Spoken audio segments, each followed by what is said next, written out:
Ladies and gentlemen, welcome to Bracket Brothers, brought to you by SAC Comedy Lab. Please give it up for your hosts, Sean and Pat. Hey! What is up? Welcome back. We made it back to another episode. Another episode in what we're calling life, but also we call Bracket Brothers. I'm Sean. I'm Pat, and we are brothers in real life and the internet. IRL and OL online. We're super excited tonight for a lot of reasons. I don't want to spoil anything, but we do have a celebration that we will be celebrating in just a few moments. So a little bit of a spoiler.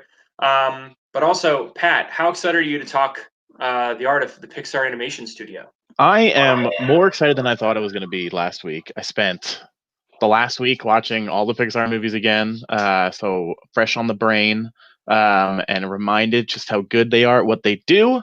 And this is going to be a tough bracket. People got favorites. It is. I will say I put up a poll on my Instagram. I got a ton of responses and all over the place. I couldn't have predicted. There are votes for just about all of them, really. Maybe not all of them, but most of them. I'm super excited to get into it. Hopefully you guys are too. I say we bring our guests in. What do you say? Let's do it. Let's bring them in. Let's bring them in. Bring them out. Bring them out. That'd be cool if we could play that. We got Brett, we got Mira, and we got, ladies and gentlemen, the birthday boy, Robbie with a Y. Hey. Hey.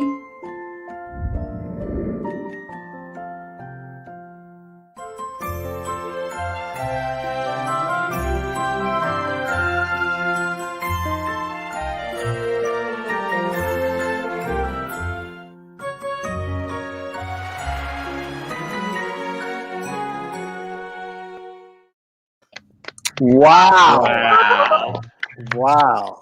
And that's right, everyone. It's Robbie with a Y's birthday. Robbie Pygott, you know him, you love him. 52. You're 25 today. Correct. Incredible. Just incredible. Beautiful. I got this new headset for my birthday, so I hope you can hear me. Aww. Some birthday swag. So before we get into it, let's just go around the room quickly and explain, what your history is with Pixar, why you love it. Let's start with the birthday boy, Robbie. What do you love about these Pixar flicks? I love every single movie. It's the only company ever that you're like, you see the movie and you go, how do they do it correctly every single time? They never mess up. Every story is creative and smart and new.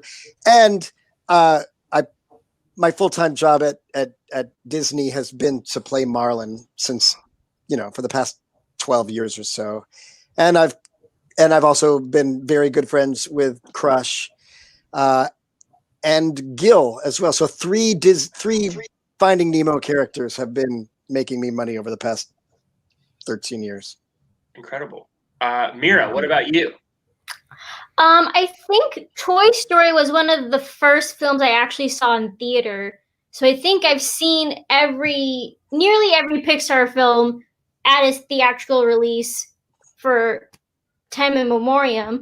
And then during this quarantine time, I decided that I wanted to see every theatrical release that Disney has done, including Pixar. And I found out that my friend was doing it at the same time, and she was well prepared and had a list. Watermarked. Yeah. Wow. Love a watermark. We completed. Wow. These are all I'm on the wrong side. Animated ones. And then these are the Pixar ones. I did Good Dinosaur. I forgot to cross that out. So Mira, without giving anything away for the Pixar stuff, what was your favorite and least favorite of everything excluding Pixar? Excluding Pixar? Only one favorite? You can rattle off a few if it's gonna make you. Right now, Big Hero 6 is jumping out at me. I love me a Big Hero 6, as is evident by my little phone key. Ooh, there's a little Baymax. Oh, there he is on my phone. Cute. And I still really love Emperor's New Groove. I think that is an unsung hero of the Disney world, and I wish there was more exposure of it in the parks and and everything. Amazing. And the Absolutely. least favorite is easily Black Cauldron. Wow. Easily Black Cauldron. That was rough to get through. Luckily, I was multitasking at the time, but Okay, well, Awesome. all right. Well, we hot expect takes you right out extra of the gate. And Brett, what about you? What brings you to this Pixar convo? I think my connection is I've drawn since I was 6, and so I've always been sort of interested in illustration and animation from a historical standpoint. One of the things that surprises a lot of people is that I have a lot of knowledge about the history of animation, traditional animation, and the Disney Corporation, but I haven't seen a lot of their movies. And so people kind of balk at that a little bit. But my connection to Pixar, and it's very tenuous, but I was actually a grad student at the California Institute of the Arts for theater, which is where Pixar started, where all the founders sort of came from. And so I walked down to the basement one day and I said, I want to take an animation course. And they said, well, you can't because you're not a animation major, you're a theater major, but we have classes for non-majors. And so I was actually able to take a class in classroom A113, which is referenced in every single Pixar movie except for Monsters Inc. and as well as every other cartoon that you can think of on the planet, and video games and live action. And so I have seen and been into classroom A113, and that is my connection to Pixar. That's awesome. That's That's way cool. That is very amazing. So those are our guests. We thank you guys so much for being here. And without further ado, let's get into our regions. That's why everyone's here, to find out why we regioned what we did. If we want to bring up the screen here. So top left region, let me put my cursor over here. We have Toy Story 2, Inside Out, Coco, and Up. And that, of course, is the "Oh, I'm crying so much" region. These are the 4 movies that I personally cried at. So that's why they are in this region. Then we have the top right, Toy Story, WALL-E, Onward, and Cars. It's a fan favorite region. Ladies and gentlemen, it is back. This is the transportation region. Toy Story, that is moving truck scene. WALL-E, he is a transportation little boy. Onward, that van. And Cars, they're cars. And then bottom left, we have Monsters, Inc., The Incredibles 2, and Brave. This is the fighting and or punching region.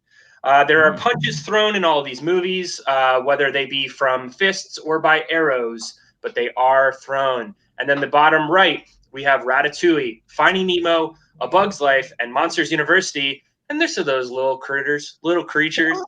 So these all feature some sort of a little creature, whether that's a little baby rat, whether that's a little baby Mike Wazowski, but we do get to see some sort of little creature in all of these movies. So, of course, our fans knew these were coming, but those are your regions. And without further ado, we're going to go right into our bracket.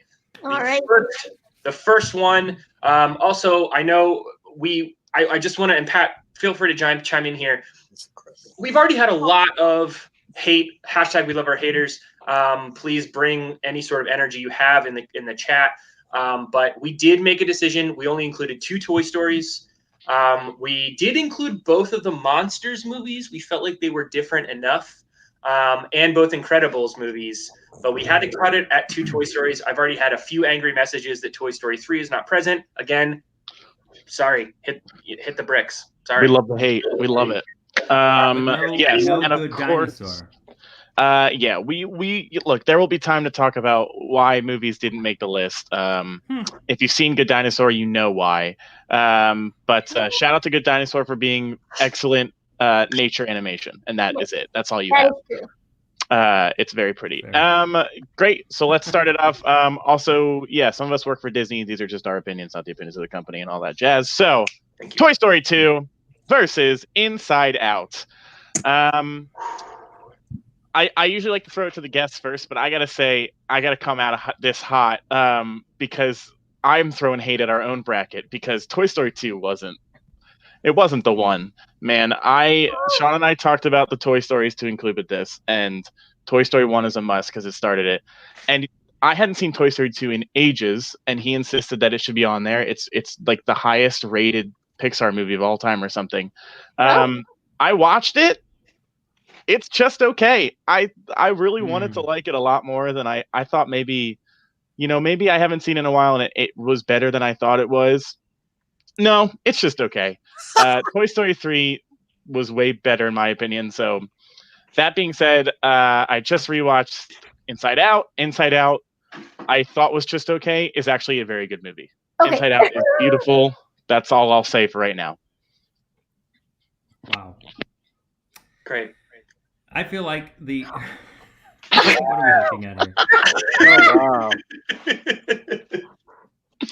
See, I feel the exact that's opposite. so relatable. Yeah. I feel the exact opposite. I feel like in the grand scheme of the Toy Story franchise, I feel like it's sort of like every good superhero trilogy that you ever see, where it's like the first one's great and it sets the tone and it gets that exposition out there and it lets you know exactly where you are. And then the second movie, the sequel, lets you sort of just play with it. You don't have to introduce anybody that you don't want to. You can just jump right into it. We know these characters. They go off on a new adventure. And then, quite frankly, I'm glad that Toy Story 3 isn't on it because I think I'm one of the only people on the planet who didn't care for it. And Toy Story 4 just doesn't need to exist in the first place. No. But in terms of just like, I don't know, in terms of overall, I would put, and we're going to have this conversation later, but I would put Toy Story 2 above Toy Story 1. And while I believe that Inside Out is a good movie, and certainly tugs at the heartstrings, I just don't think that it's as innovative or as exciting as Toy Story 2. On all of these, I have not done the Mira job and gone and watched. I was going to. I thought maybe I'll watch them all again, but I've decided, and I have a terrible memory, but I've decided to go on. They say people don't remember what you said; they remember how they made you feel. Yeah. And I feel I have strong emotions reading all of these titles, so I'm going to go by that. And I feel like Toy Story is so saturated everything. It's so it's everywhere, retail, at the parks, and my brain is like, oh, there's too much of that. But then when I do see them, I'm like, of course, because it's amazing. It's really good. And I remember enjoying Inside Out and going, gosh, they did it again. It's another great movie. But I remember being more affected by expecting that a Toy Story sequel was just going to kind of be more of the same, cute, and being really overwhelmed with how good it was as its own movie, even besides. So I'm going to go with Toy Story 2 on this. Good choice. I will say, I've read a lot of articles that have said that Toy Story 2 might be the greatest sequel of all time. Possibly a better sequel than The Godfather Part 2 in comparison to the original. I don't know that I agree with that, but I'm just here to tell you that that's something I have heard. I think Toy Story 2 is better than Toy Story 1. Pat is shaking his head. I think if you can move past the nostalgia of meeting Woody and Buzz for the first time, you will realize that Toy Story 2 is the better movie. There's more emotion. There's more adventure. I cried during the song where Jessie sings, about where she gets left behind. I don't want to talk about too much, or I will cry. Inside Out, I think Lorraine said it in the chat. It really is a really unique look at emotion, specifically in children. I think it's more poignant. I don't know where I'm going to vote yet. It's going to come down to it, but I don't know. So am I also echoing? Oh no. Okay. Initially I'm going to go my vote for Inside Out, just because of its new concept. And as somebody who works with children, I thought that was a very poignant thing to come across, of how to describe just one way, representing one way of how people are feeling internally, how they can handle those things. So on that level, I really appreciated Inside Out and how it not only connects to the person as a single unit, but how it connects to the people that she also interacts with. So I really appreciated Inside Out in that way. And with Toy Story 2, on first impression, liked, like, when I first saw it, I liked Toy Story 2 more than I did Toy Story 1. Because I wasn't a fan of the animation style of Toy Story initially at the time. But after rewatching it, Toy Story 2 is basically the same plot as Toy Story 1, but with Woody facing the existential crisis as opposed to Buzz.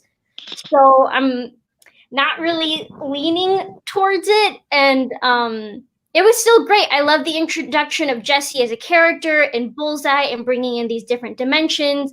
But watching it the second time around, it was too much of the existential crisis and the gimmicks for me that I don't think it beats out Inside Out. So, all right, I think we do need to vote. We just spent 15 minutes talking about the first two movies. Oh, So my we're going to put this God. to a vote. So hands big up one. if you'd like to vote for Toy Story 2. No, God, this is so wrong.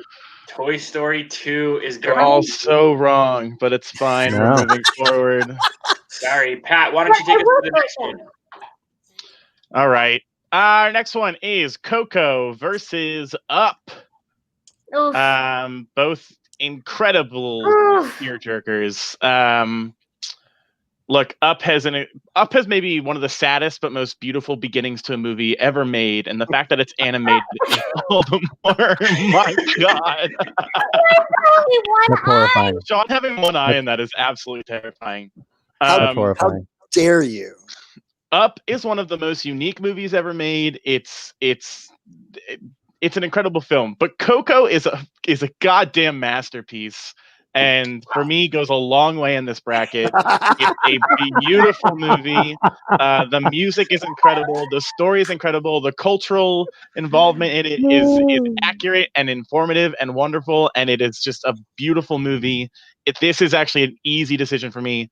Props to Up for being a great movie, but it's Coco all the way. Yeah, I think Kelsey in the chat just said Up has a fantastic 15 minutes. Coco was phenomenal. I agree with that 100%. I think Up, everyone knows that montage that kills you. It's incredibly written. The movie is good.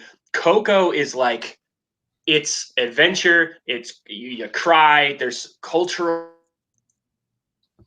My God, John on key. We lose him every show. There he goes.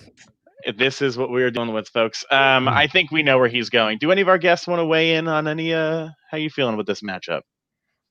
Up. I love the first 15 minutes, and to be honest, I it's an unpopular opinion. I was bored by the rest of the movie. It did not engage me, and I was in 1,000% for every second of Coco.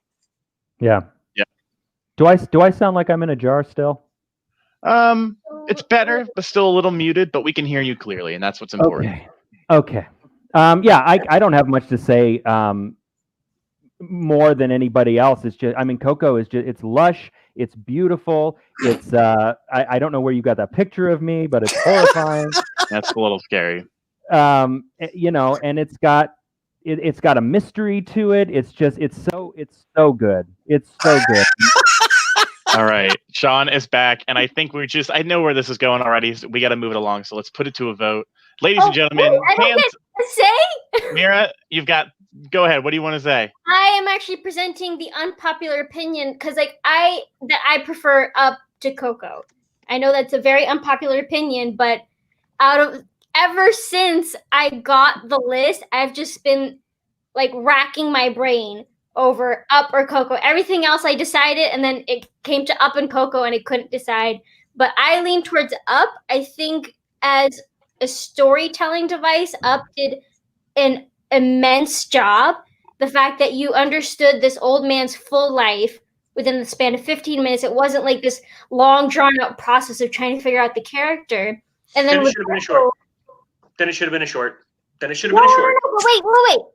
So you understand the guy's backstory, and that leaves you open to understand the rest of the film. All right. And introduced to Russell, who is so young, you're still getting a chance to know his story, and you get to find out so much about Russell in just like the short little things he says. There's a moment when he like brings up his like babysitter's or stepmom's name, and Carl says like, "You call your mom like Stella or whatever," and he says, That's not my mom. And you just understand this kid's life just from that one statement. And I think that's so beautiful to show this relationship between the two different generational.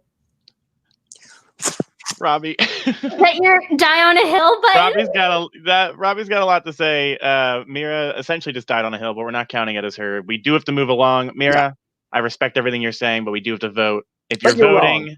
hands up if you're voting for Coco. Almost a clean sweep, and we'll take it. Stop. Coco moves on. Stop with the picture. Up next, we have It's working for me. Monsters Horrifying. Inc. versus the first Incredibles. Oh, man. This one's tough. This one's a This tough is one. actually the hardest matchup for me. I am going to throw my vote to the chat. I don't know what I'm going to go with here. So chat, for the next 30 seconds to 45 seconds, type either Incredibles or Monsters, and I will tally your votes. Everyone else continue to talk. Wow. This one for me is a no-brainer. As much as Monsters is of course heart-wrenching and beautiful, and the fur and the just from a technical standpoint, Incredibles is the perfect superhero movie. It takes the best elements of The Watchmen, and it's a family drama, and it's directed and created by Brad Bird, who did The Iron Giant and did Ratatouille and did the first 8 seasons of The Simpsons. And you can't beat the pedigree of it. It's just Incredibles is personally my favorite Pixar movie. It may not make it to the end for me, but it's personally my absolute favorite, and it just got better for me seeing that. So Really good. That looks really good. Wow. Oh That my God. almost looks like just Robbie in a Halloween costume. I need to cut my hair. I agree with the things that Brett said. It's such a great superhero movie, but it takes that different slants on it. But because that is sort of something we had seen before, I think I'm going to go the other way, because I remember that when I walked out of Monsters, Inc., I remember thinking that it was a story you'd never heard before. It was a brand new idea. And I feel like so many movies we see are, that's a unique spin on this, and that's a spin on that. And Monsters, Inc. wasn't a spin on anything. It was this brand new, unique idea that I'd never seen before. And I don't remember walking out of a movie theater feeling like something was so original. So I'm going to go with Monsters, Inc. on this. I also have to go with My God. Oh my God. That's also why doing? Sean had one eye in the up photo, because I think Monsters was made first and copied over. I do. I have a unanimous audience vote. So whenever you guys are ready, I'm ready. All right. I'm going Monsters Inc. Again, with my personal journey with Pixar, Monsters Inc. was the first movie that I cried in, that I felt this real empathy towards the characters. Like that last scene when Sully opens that door and his face just lights up, that puts it in the bag for me. And when I got the DVD, I remember watching the behind the scenes more than I did the movie itself. I was just so in love with the movie and what Pixar was and the process it was to create that. So my vote is Monsters Inc. All right, we got to put it to a vote for time. So if we are all voting, ready to vote, hands up if you're voting for Monsters Inc. Wow, I did not see that coming. All right. Wrong, but all right. Moving right along, we've got Toy Story versus Wall-E. No, we don't. No, we have don't. Incredibles 2. We have Incredibles 2 versus Brave. Incredibles 2 versus Brave. I gotta say, this is a new segment of the show. This is the doo-doo matchup. These are the two worst in the whole bracket for me. I could go either way. I wanted Brave to be so much better. I wanted it to be so much better. It is like Yes. It should have been better than it was. It wasn't. This is why I keep looking down. This is for anyone who's at the show. You know, Hamburger. Hamburger still has her cone on. She is discovering how to get under the bed and was just stuck under the bed. That's why I was looking off screen for a little bit. Anyway, yeah, I don't really know. I wanted Brave to be better. Incredibles 2 was better than I thought it would be. This one's gonna be a coin flip for me. I don't know. No, Brave all the way. Rewatching Incredibles 2 again, it was again with Mr. Incredibles, male ego thing and like how I was over it. I was over Mr. Incredible at that point. But isn't it all about the wife? Isn't it all about Elastigirl? Yes. She's the hero. It also shows his perspective of like, oh, I wanted to be the popular one again. And anyways, putting that aside, I'm talking about Brave and how much I love Brave. So when Frozen came out, everybody's like, oh, like new original Disney princesses, but everybody looked over Merida and what she represented. She didn't have a love interest. It was about her relationship with her mom. She didn't have like the straight flowing locks. She had crazy unruly hair. She was a preteen who played an actual preteen. She did things that people her age did. And lastly, it showed what like a real princess has to go through. People think that princess is this fantasy thing and like everything, like all their dreams are just made up. But with Brave, it showed the responsibilities of what they actually have to go through. And it was original and a feminist battle cry, and I loved it. All right. I will say, that's my vote. This was the one matchup where I've had only seen both movies one time, so I watched both of them back to back. Incredibles 2 is fun. The art style is great. I don't understand the hate against Brave. I remember thinking like that was fun, but then everyone else is like, it wasn't that good, and just assuming that was it. And I watched it again. It's wonderful. The music's awesome. All the accents are fun, and it tells an incredible story about family and about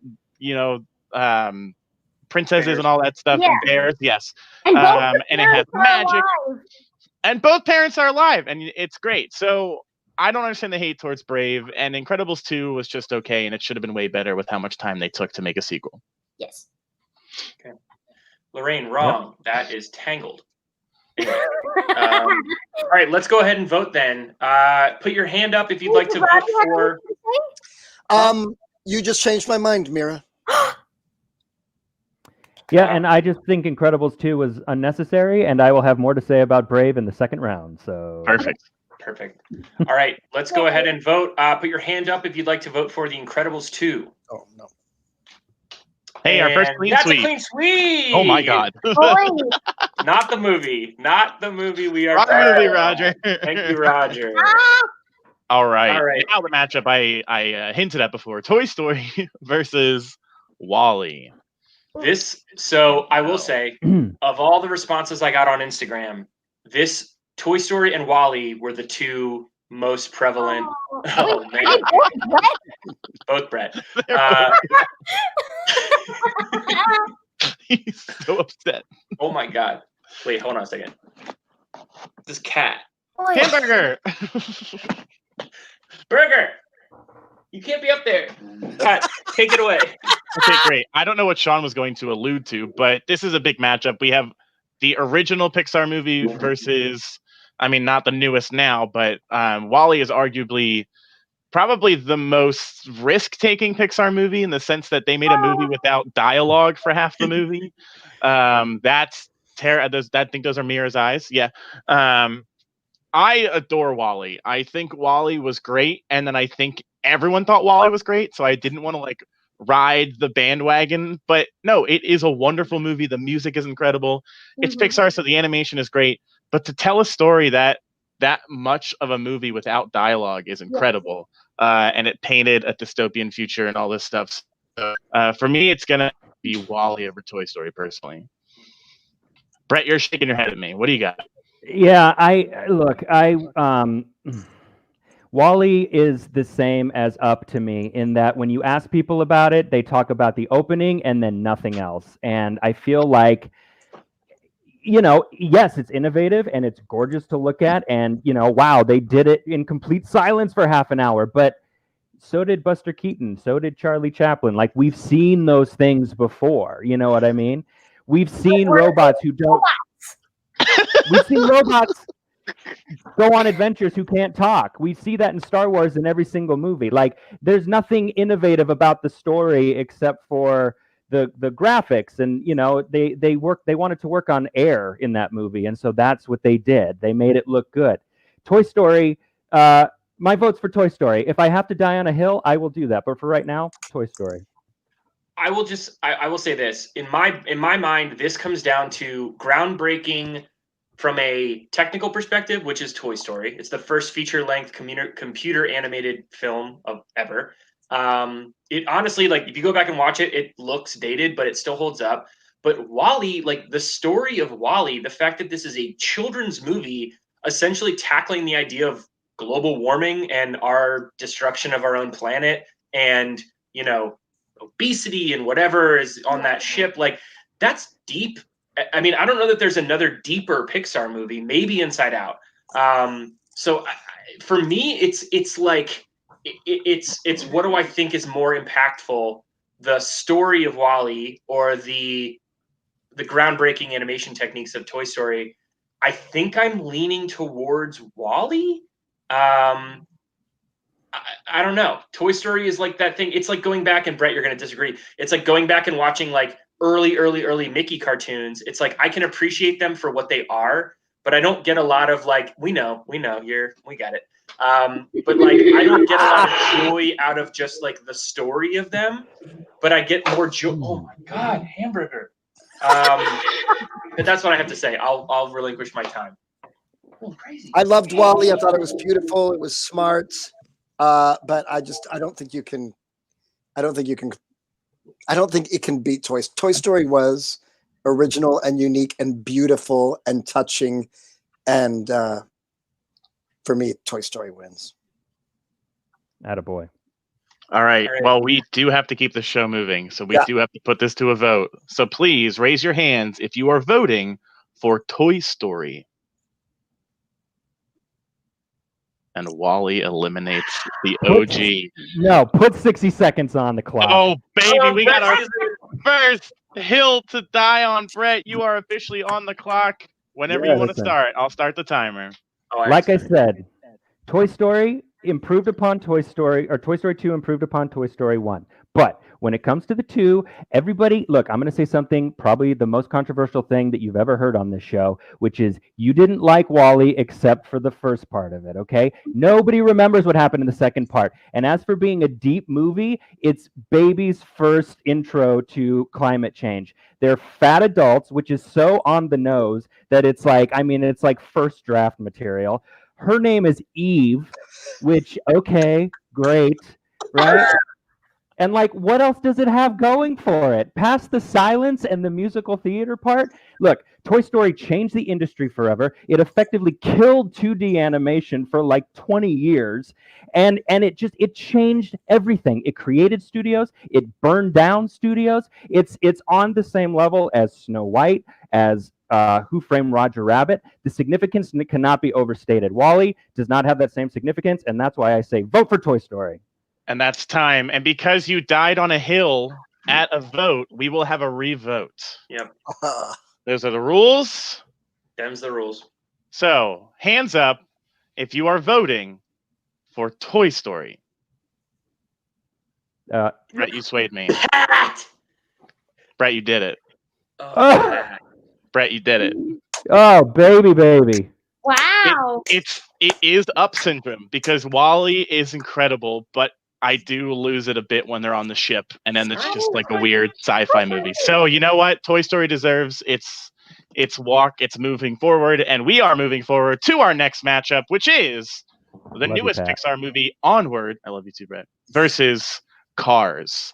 Okay. Now, Sean, who wants to start this? Because I think I'll go. Let me start really quick. Okay. The show is called Bracket Brothers.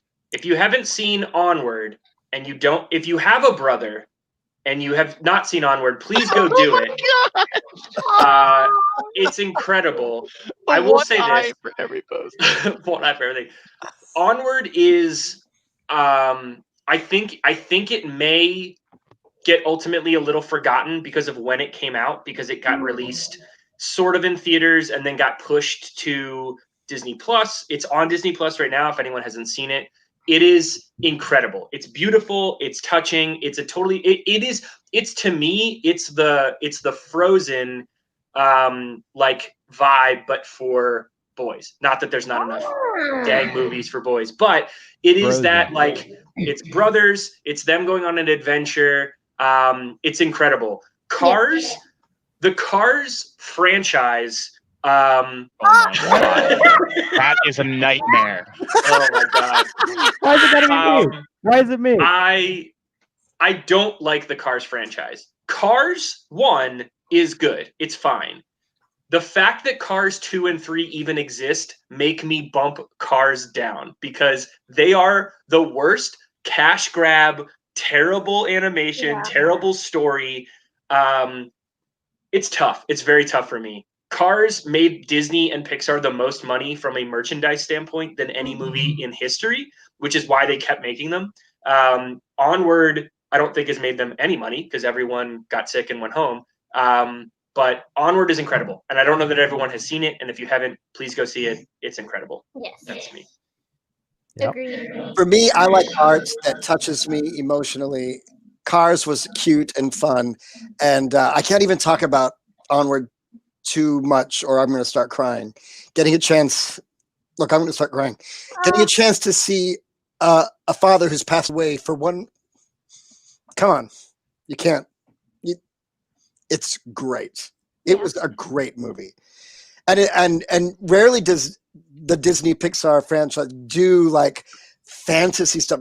Everything is fantasy, but to do the trolls and all these creatures, but then to have this such a human story. Yeah. Oh my god, I can't talk about it. Molly, I'll cry. Oh, and Molly's point is 100% true, and it has also a white savior complex to it that I'm not about. So, oh boy, It sure does. It All sure right. dang does. Also, for everyone watching the show, this is probably going to be longer than an hour-long show because we have 20 minutes left, and we're like halfway done. We'll push So through. just strap in, get ready, and we're gonna have to move this to a vote so we can move this forward. So, ladies and gentlemen, if you are voting for Cars, raise your hand for Cars. I just want to say this is for my nephew Aaron, who loves this movie. One of his first words, I'm convinced, was Mater, and so he's one of the smartest kids I know, and he's got taste. So I'm voting for Cars. All right, Onward moves forward. Honestly, I just watched Onward, and if there wasn't the brother thing, I probably would have voted for Cars, but the brother thing got me. So, all right, moving forward to the little creatures. Ratatouille versus Finding Nemo. Now, I want to make a quick plug. We did not include Finding Dory. Finding Dory and Monsters University were kind of our coin flip of which sequel that isn't, kind of its own thing would make it. We chose Monsters University, but Finding Nemo is the one that's going to stay. This is going to be tricky. I do know, shout out Colin, who's in the chat right now, would die for Ratatouille. So I know that's how he feels. And that's all I have to say. I'd love to hear. So, yeah, shout out to my girlfriend in the chat who literally just said exactly what I was about to say. She's gonna dump me if I don't vote for Ratatouille. So, there's my vote. Oh my god! Oh my god! Remy. Oh my goodness. Okay, Ratatouille was fine, but oh, here he goes. there is. I mean, I hope everyone's there. Oh, Nemo. The necklace. You all don't- these visuals. Everybody better just vote correctly and move on. Let's not waste time. Wait, I'm sorry. Ratatouille was cute. Robbie, I talked over that. Can we get a clean Marlin yelling Nemo without me talking over you? Go ahead. Nemo. Perfect. So Finding Nemo is an incredible movie. It's a lot of people's favorite Pixar movie. I actually, and this is not just because Robbie's here, I think I like the live action show at Disney better than the movie.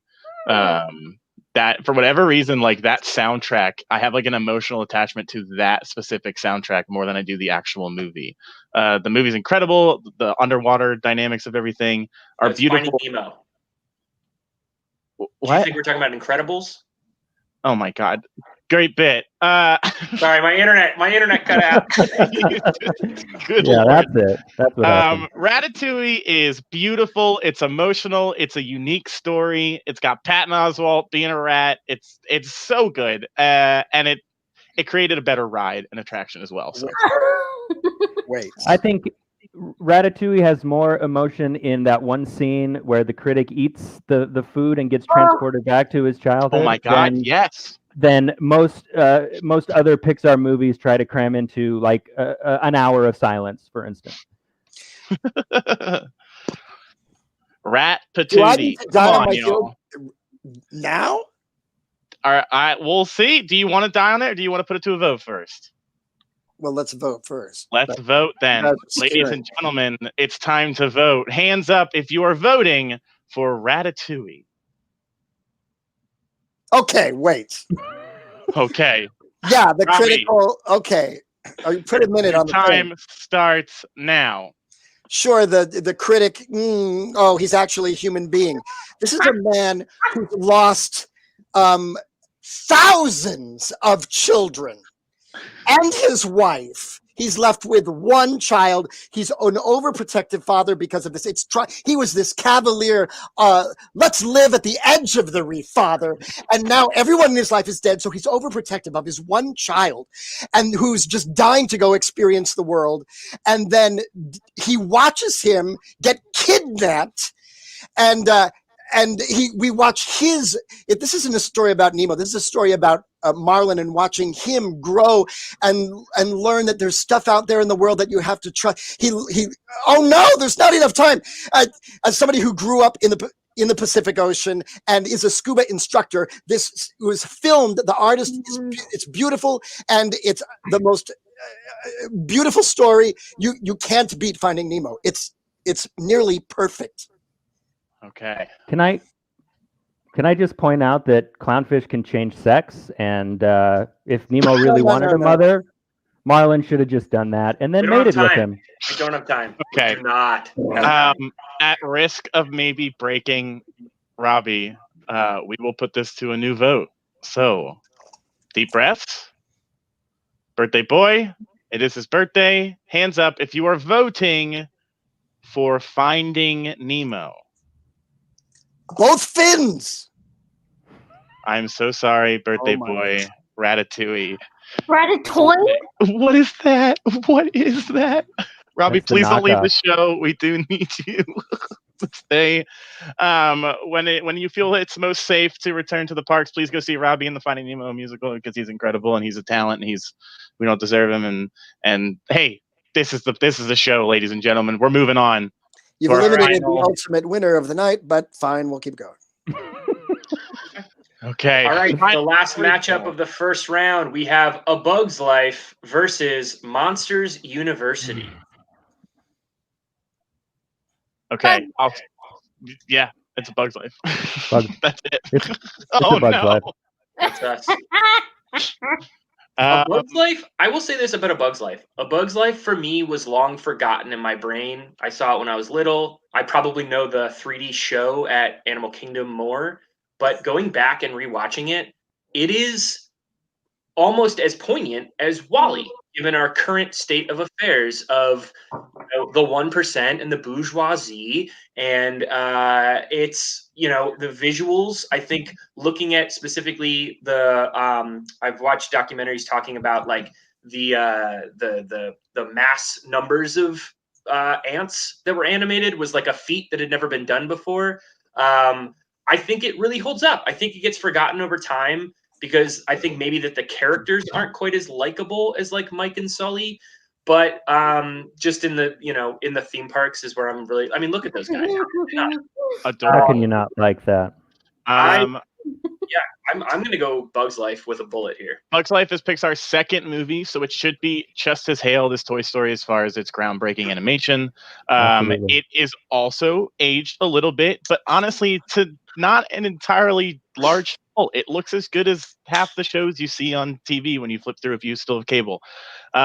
I also forgot about Bug's Life. This was the first movie I rewatched in preparation for this bracket, and I remembered the overall plot. And the accurate casting of Kevin Spacey as a villain.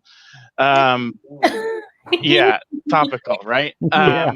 But it is just a perfect example of what Pixar does best, which is creating these incredible universes and doing their research to create a Bug's Life, to shrink you down to the size of a bug and see what these brilliant story writers can interpret to make us relate ourselves to ants and all different kinds of bugs and the contraptions they come up with. Because if you forget A Bug's Life, it surrounds the main actor or character Flick, who's a great actor. And he invents all of these fun ways to create and to collect all their food. It really took me by surprise how much I actually enjoyed rewatching this movie. And if you haven't seen It's a Bug's Life in a long time, rewatch it. It's on Disney Plus. You can probably find it cheap online too. It deserves to still be in the talks as some of Pixar's best writing alone, if not movie entirely. I was just going to say, I think it benefits too. Devin said how delicious those seeds look. I absolutely agree. I worked at the movie theater when it came out, and I would watch it on breaks, and I would take my popcorn and I would take my icy. And so I always associated those seeds in the movie with the taste of that. But it benefits from the fact that DreamWorks was starting up at the same time, and Jeffrey Katzenberg had taken ideas from Disney and on his way out. And so that's why you get like Small Soldiers and Ants and Shark Tale happening at around the same time that Toy Story, Bug's Life, and Finding Nemo happen. And just by contrast and comparison, you can just see how well Pixar formulates those early movies and just does it right. Ants is good and Small Soldiers has its moments, but like when you watch something like Bug's Life, it's so unbelievable, especially for a studio that nobody had ever heard of on their second outing. Like, it's incredible. The only thing I want to actually pulled inspiration from the Japanese film Seven Samurai to make Bug's Life, which is what inspired the circus bugs, and it's about colonization and the original land folks standing up for themselves. So it has a soft corner in my heart. It's incredible. The only other thing I want to add, we'll probably get talking about Bug's Life. Huh? We're talking about Bug's Life. That's what you get. Is the theme park aspect. So A Bug's Life versus Monsters University. Monsters University, we have the ride in California, but that's really more the first movie, and the Laugh Floor here in Florida. A Bug's Life had a whole land, I think someone mentioned in the chat, featuring Heimlich's Choo Choo Train, which Pat and I did get to ride weeks before it was demolished forever. It's a memory that I will have forever. I'm definitely going to go Bug's Life on this one. So let's throw it to a vote. Hands up if you're voting for Bug's Life. Robbie, I don't know if he might just be abstaining from votes in general. I think he's still upset. Oh, boo! Get out of here. Oh my gosh, those faces are terrifying. Finding Nemo. Robbie's going to be hurt for a while. We really did break Robbie. him. We did break Robbie. We may have ruined his birthday. Thank you for joining us, Robbie. Sean, do we have an updated bracket? I do. Let's bring up that screen. We do have an updated bracket here. So we are entering the second round with 10 minutes left in the show. We have Toy Story 2 versus Coco. This in the Cry So Much region. This one's going to be tough. I personally think I'm going Coco, but I'd love to hear what everyone has to say. It's not tough. It's Coco. Coco. I also vote Coco. All right, let's just move to vote right now. Hands up if you'd like to vote for Toy Story 2. And Coco is moving on. Fantastic. Love to see it. Next up, we have Monsters, Inc. versus Brave, which I believe might just be. I'm already gonna move Monsters, Inc. into the next phase. Maybe we will finish the show on time, because these are the things. Does anybody want to die on a hill for Brave? I think we've already. I had some jokes written for it, but it's okay. I would love to hear your Brave jokes. I was just. That's terrifying. I was just going to say that How to Train Your Dragon is a better computer animated movie with dubious Scottish accents. That's all I was going to say. How to Train Your Dragon, shout out, not Pixar, but a wonderful movie franchise. Excellent. All right. Well, we'll just make it official. Hands up if you're voting for Brave. Okay, clean sweep to Monsters, Inc. Moving forward, what do we got? We got Toy Story versus Onward. Oh. This is interesting. This is a tough that was unexpected. This is a tough one. I honestly don't know where I'm going to go here. I don't know. Onward is still so new, so I don't have any nostalgia for it. Do you want me to yell at you again? I mean, I took enough of your classes, Brett. I know how that feels. That's fair. Listen, I will say, this may sway you. Look, November 1995, okay, 2 major events happen in the world of entertainment. Toy Story is released, changing the world of animation and cinema forever, and the Beatles anthology gets released with 2 brand new songs. So if you were alive in November of 1995, wow, what a time to be alive. Onward, coronavirus. 2020, coronavirus came, and Pixar released a movie without using a movie theater, and it touched my heart. It's true. I really don't know. I keep thinking I know where I'm going, and I keep changing my brain. My brain keeps changing. I don't know. I really don't know. This is really hard. But unfortunately, this is the show, and unless anybody has a hill to die on, doesn't Beyonce have a song that quotes "To Infinity and Beyond" in it? We're gonna have to go to the chat for that one. Someone confirm that. Brett she also was Nala in the live version of Lion King, so she doesn't necessarily make all the best. I do. I've seen a few people mentioning in the chat. They brought up the name Randy Newman. I just want to say. Oh, that was my top. Oh, they love impressions of Randy Newman. If anybody wants to, so Randy Newman put forth their impression. Randy Newman is one of my favorite songwriters of all time, without question. I can't bring him into this conversation. I can't do it. I have all of his records. He is incredible. He wrote for so many of these movies. I'm not going to do it. I'm not going to bring him into this conversation. If anyone wants a Randy Newman bracket, I could probably do 160, like whatever, 60 or 32 times 3. I'll step in real quick. I'll bring Randy into this bracket because Randy was going to be my hill to die on just as a bit because I didn't really know if I was going to have a movie attachment. But Randy Newman is a genius. If you make fun of Randy Newman because of his voice, shame on you. Do some research. Understand that he's one of the greatest songwriters of our generation. I read a whole paper on him in college. I'm in college right now, so it sounds like a long time ago, but it was like 2 months ago. Randy Newman did the music for Toy Story, and you know what? That's going to sway my vote. So that's how I'm going to decide this one. So Can I just answer a question that was asked? Brett was 13 in 1995, but I appreciate you thinking that I was 4. That was the year I started working for Disney. We're all doing a lot. Right. I think it's just going to come. I think we got to vote. We got to vote. Put your hand up if you want to vote for Toy Story. All right. We brought Robbie on his birthday just to kick him. You know what? I understand that, though. I understand. Yeah. The next one has been tainted, but I understand that. Yeah. And I was going to say a lovely thing about how the nice thing about this bracket is that there are no losers, but I have been disproven that today based on Robbie. Oh my goodness. All right, we are up. We are at our final of this round. So we have Ratatouille versus A Bug's Life. Who cares? Robbie, do you want to abstain and throw your vote to the audience? Yes. All right, so Robbie is I will tally the votes. So in the audience, either vote for Ratatouille or A Bug's Life, and you will be Robbie's vote.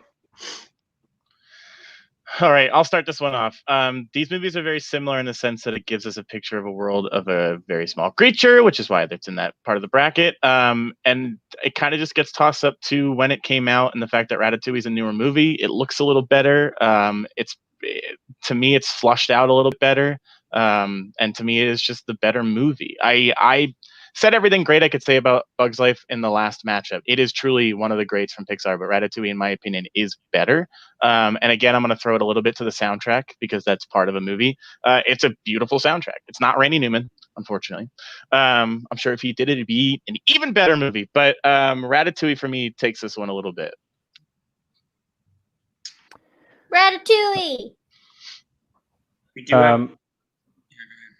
When I first auditioned for Disney, I got a call back for the cafe in France, and I did not get the job. So Bug's Life, it is. You know what, Brett? We can't fault you on that one. That is a T. Robert Tigett in the chat. It's airtight. Robbie. Robbie's gonna create a bunch of Facebook accounts and flood the comment section. We do have an audience vote, so whenever we're ready, we can move to vote whenever. All right, well, we should do it. We should move to vote. So hands up if you are voting for Ratatouille. This is the audience vote for Robbie. What about your vote, Right. Sean? Sean is voting Bug's Life, but it does not move on. Ratatouille wins. Thank you to the chat. And we have our final four. Ratatouille. All right, we have our final four. We have Coco, Monsters Inc., Toy Story, Ratatouille. Oh man. This is a tough one. We got Coco, Monsters Inc. up first. As This much is as tough. I love Monsters Inc. and it was original and I loved it, Coco is so lush and beautiful and educational with a whole regional, enlightenment for the rest of us dumb white people, and showing it in such a gorgeous way with an Oscar-winning song. Hmm. I loved Coco.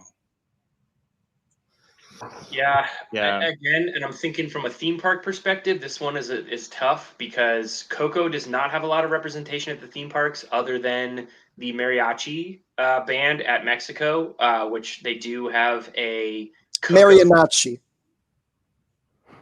And then Monsters Inc. a little more prevalent. This one's tough. This one's tough. This This is tough. I'm going to just, in the chat, Alexander Wittenberg, the crown between Giacchino, Randy Newman, and Thomas Newman. It's going to go Randy Newman, Thomas Newman, and then Michael. I know everybody wanted to know that. Look, Randy Newman did the music for Monsters, Inc. This is very tough. Monsters, Inc. is probably, in my heart, my favorite Pixar movie, but Coco is probably technically the better movie. So it's going to depend on how I want to vote, by technicality or by my gut and my heart. I don't know where I'm going yet, truthfully. But Monsters, Inc. is an incredibly original story. I would argue more original than Coco, because the idea of traveling to the afterlife has been done before. Yeah, it has.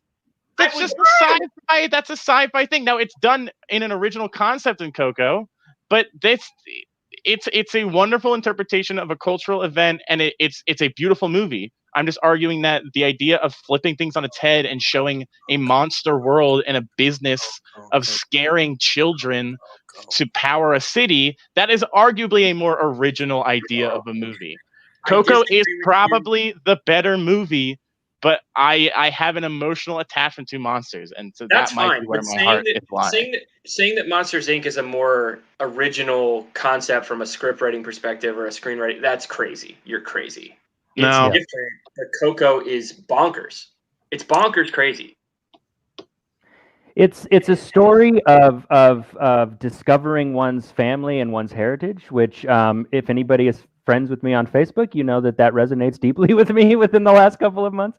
And I've never had a monster living in my closet trying to extract my tears from me. So just in terms of emotional resonance, as well as visual, and the songs are gorgeous, and I think Coco just runs away with it in terms of Monsters Inc. is obviously very sweet and it's very emotional, but it is a bit cheap in terms of how they get those emotions out, I feel. Whereas I think Coco's a little more earned. That's fair. Like I said, I think Coco's the better movie. I think I have an emotional attachment to Monsters, but this is a tough vote. We need to put it to a vote. So Sean, you want to? Yeah, let's do it. Hands up if you're voting for Coco. And that's 3. So unless anyone wants to die on a hill, Coco is going to move on. No, I'm good. All right. Up next, we have Toy Story versus Ratatouille. Oh boy. I am going to join the Brett Club here and speak very heavily for Toy Story in this matchup. I apologize to everyone in the chat who. Oh, we do have a vote for Finding Nemo. I think Ratatouille is great. I just rewatched it today. It's super good. I'm just gonna say it. I don't really get the like crazy love for that movie. I think it's fun. I will be honest. I think that the plot of like who am I rooting for and why gets a little confusing when it's like the gentleman is like he wants to be a chef, and then he finds out Linguini, and then he's like he has a crush, and then he also likes the rat, and then the Did rat. someone say crush? Whoa! Don't fight the current, dude. Just ride it and let it take you where you're meant to go. Oh. Oh my God, what have we done? We broke Robbie on his birthday. I think in the grand scheme of things, Toy Story clearly has had a bigger impact on film in general. I think the characters are way more likable. I think Woody and Buzz specifically, I would take over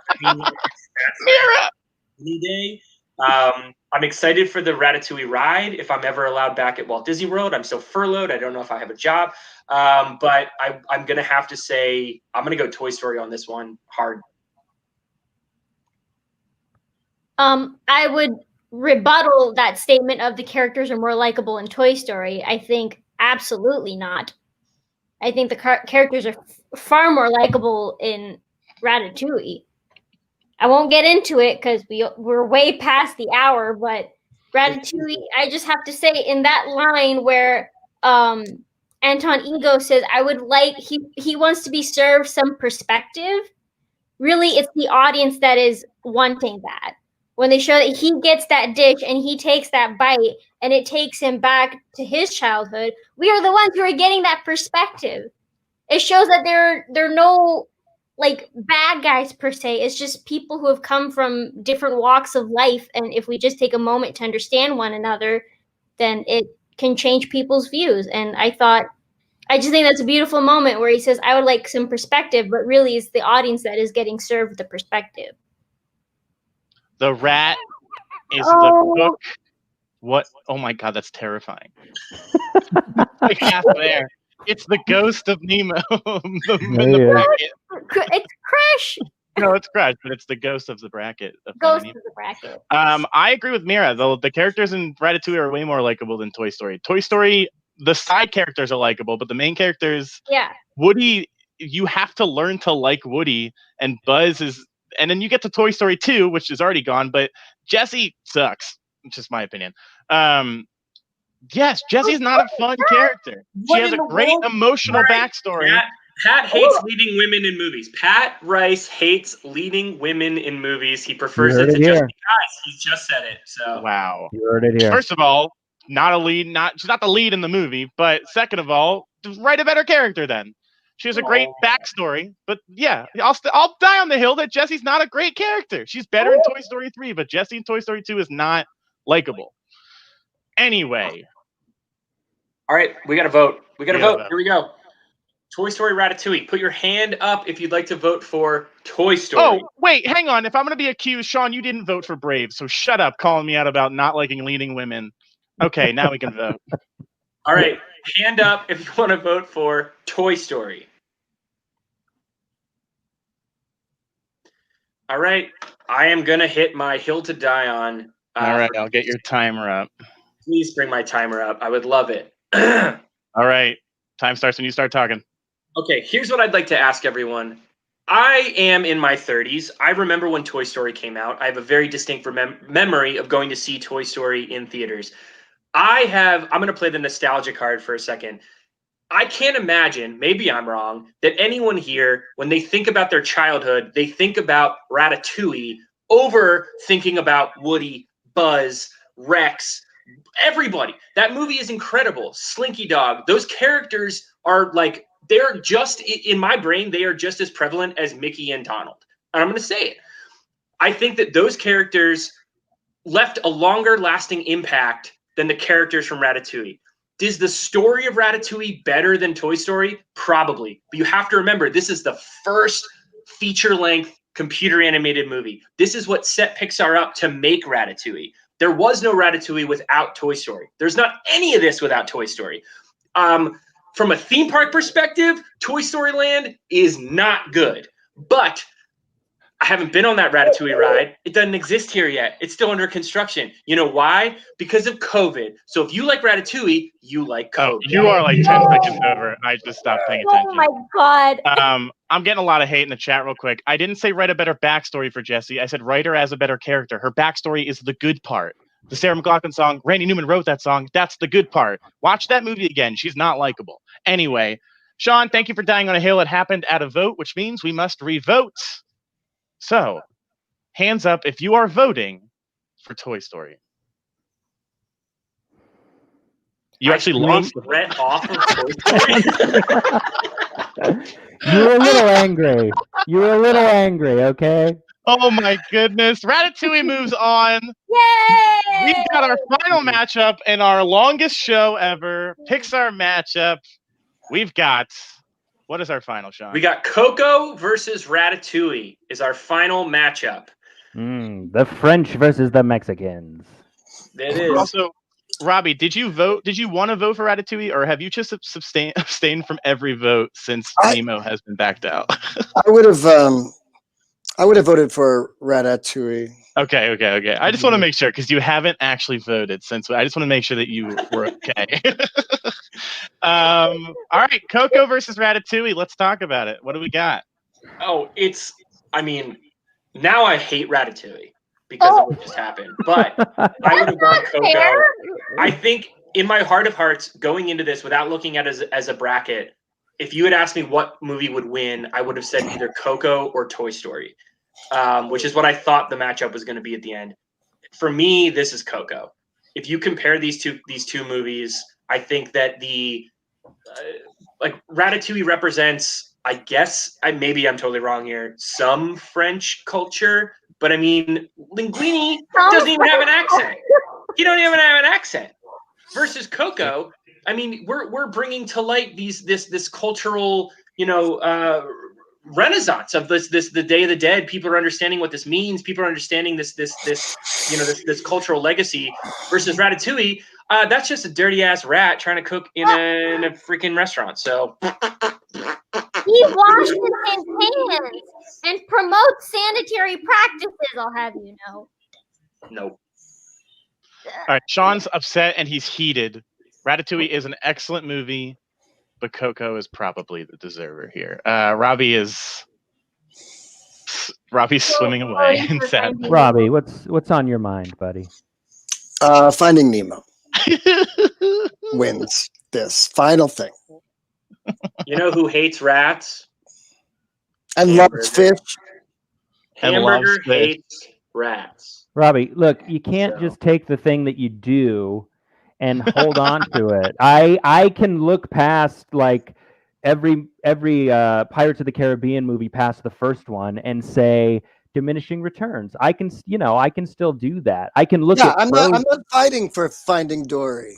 I'm just saying I can look at Frozen objectively and say it's not a good movie and still do my job. You can have other opinions. No, this is just, and that's not it. It's I truly believe. Yeah. This is not just earning my living. I have to say something about zooming in on Brett saying, if you love something, sometimes you have to let it go, with his background filled with Oswald and Steamboat Willie. Stop clinging to the past, you guys. Move forward. Oh my goodness. Well, we have run over 10 minutes over the length of the show. People have their thoughts. We've heard pretty much all there is to say about both these movies. And while I'm sorry we can't vote for Finding Nemo in the final, hopefully Robbie has a vote. Yes. Hands up if you are voting for Coco.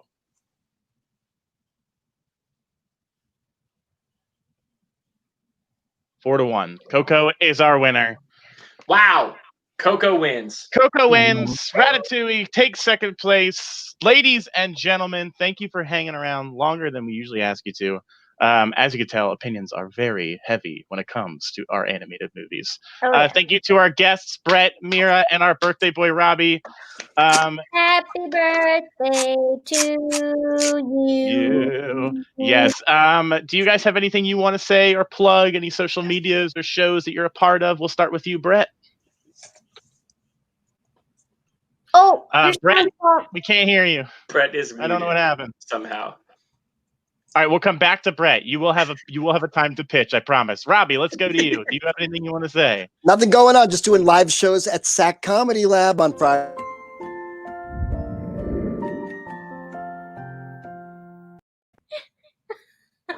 We also have a live show on Sunday, the day before Memorial Day, to help celebrate Memorial Day at SAC at 7:30. Social distancing, and we're all wearing masks, so come enjoy us safely. Heck yeah. Mira, do you have anything you want to say? I would just like to say you're welcome for inspiring this bracket. I am going to take credit for it. That is fair. We reached out to Mira to be a guest very early on in the show, and she said, we asked her to be on one specific show, and she said, I don't want to do that one, but you should do a Disney Pixar bracket, and I'll do that one.